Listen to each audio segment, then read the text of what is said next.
Tigil! Ulitin ko, ipinatigil ng Court of Appeals noong Miyerkules ang ipinato na suspensyon ng MTRCB sa programang T3. Sa resolusyon ng CA, kinatigil nito ang posisyon ng TV5 ng patuloy na pagpapatupad ng parusang pinato ng MTRCB ay may malawakang epekto sa karapatan ng malayang pamamahayag na nagdulot ng pinsala hindi lang sa istasyon kundi pati sa publiko. Sa aming petisyon ang nindigan TV5 na hindi makatuwiran ang ginawang pagsususpende ng MTRCB sa isang lehitimong news and public affairs program at hindi saklaw ng kapangyarihan ng board ng MTRCB. This is the happiest day of my life. Sabi ni Lebron sa panalo sa Game 5 habang hinihimas ang tropeyo ng Miami sa kampyonato. At ito namang batang kanon nagmakdol ng alboruto. Mom, the series isn't over. Ano ba raw? Ang kanyang ninangaw-ngaw. I just hate Miami! There's only 3 more games left! It's supposed to be game 4! Gusto pala ni Otoy, kaya panay ngoy-ngoy. Oklahoma ang champion sa 4-3 na score. Alahoy, poor little boy. Agoy, aduy, aruy. Now it's gonna be game 4, now there's gonna be 3 more games, and Miami's gonna win! 3 more games!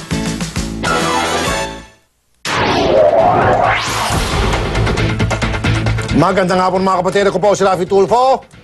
Pasmado ang kulog ng Oklahoma Thunder sa nakakaputok na init ng champion ng Miami Heat. Dito, basag din ang kulog ng anumang katiwalian. Lahat ng mali may kalalagyan. Mga tol, ako naman si Ben Tulfo. Sa ating programa, nakakatupok naman balitaan ng nag-iinit.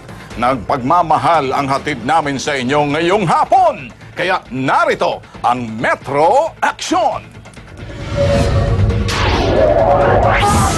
Narito ang manunupit na eksena sa Metro Action. 8 milyong piso halaga ng hinilalang shabu nasamsam sa bypass operation sa Pasig. 2 suspect timbog.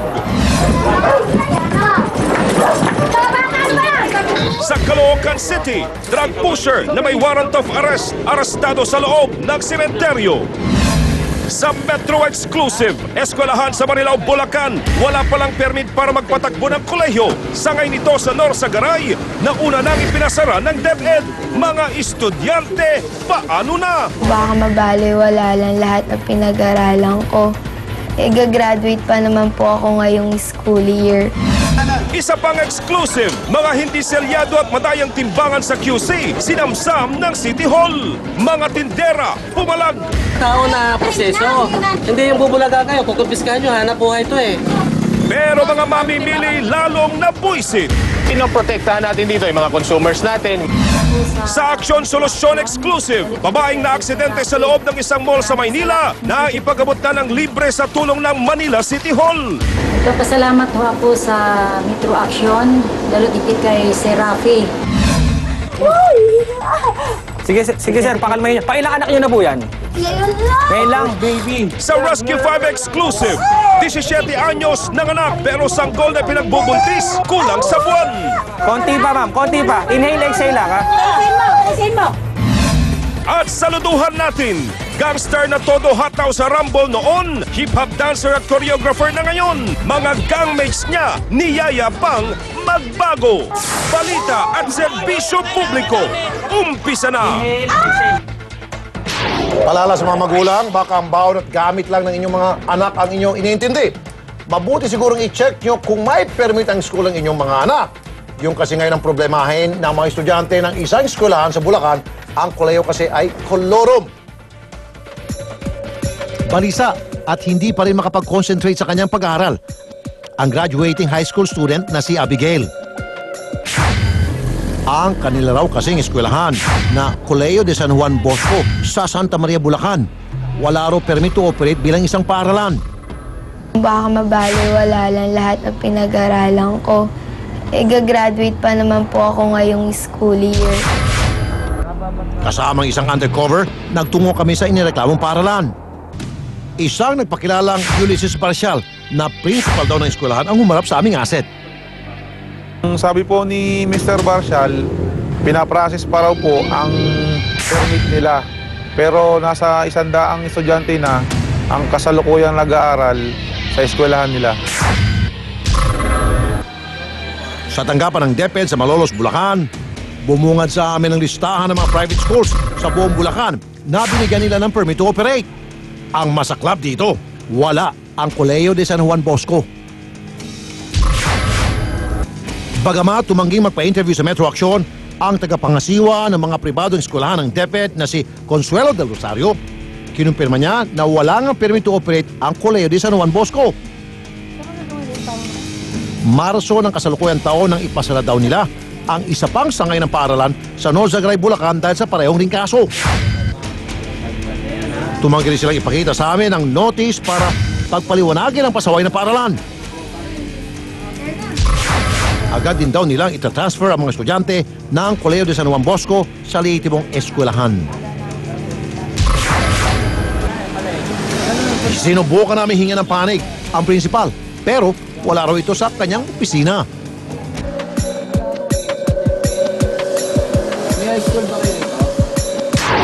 Tolben, nasa rin natin telepono si Miss Beth Torno, yung Okay. Assistant Regional Director ng DepEd Region 3. Okay, Assistant Regional Director ng DepEd, Beth Torno, magandang hapon po. Ay, salamat. Assistant Regional Director, magandang hapon po, Beth Torno. Hello, ma'am. Ma'am Beth, Ma'am Beth?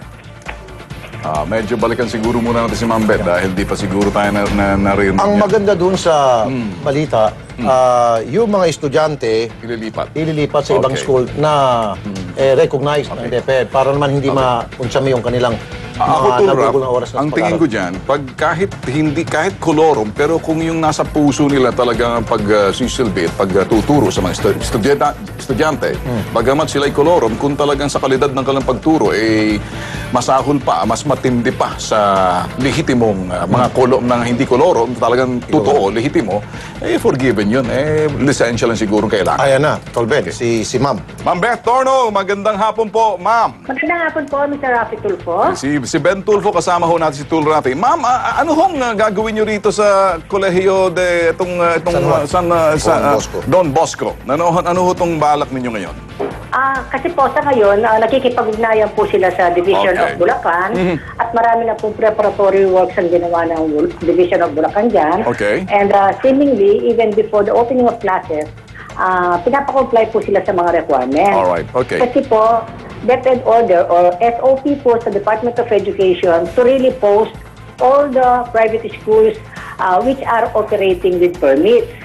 Unfortunately, hindi po kasama sa naka-post sa mga municipal halls namin, buong region, ang pangalan na yan. Simply because hindi po sila nakapagbigay ng requirements as required. And they were not able to meet the deadline. Pero po, they are still giving them another week for them to Okay. comply up to the end of June. Alright, So, so, ano po mangyayari, Ma'am, doon sa mga estudyante na nakapag-aral na doon? Makikredit po ba yung mga isa o ilang taon nilang naigugol na oras doon sa eskwelahan yon? Opo. Ganito po, kung sakali pong up to the end of June, hindi po sila talaga nakapag-comply, mapipilitan po kaming mag-o-order ng closure ng private school na yan. Yun po ang ating pinaka-option. Kasi po, a lot of grace periods and ang dami na po natin binigay na mga... Pero ang ibig sabihin po, Ma'am, yung pong mga estudyante, ano Ang mga mangyari estudyante po, mabibigyan po ng credit yung mga nagugol ng oras doon sa eskwela na yon? Sa kung Don po Bosco magkakaroon ng closure order?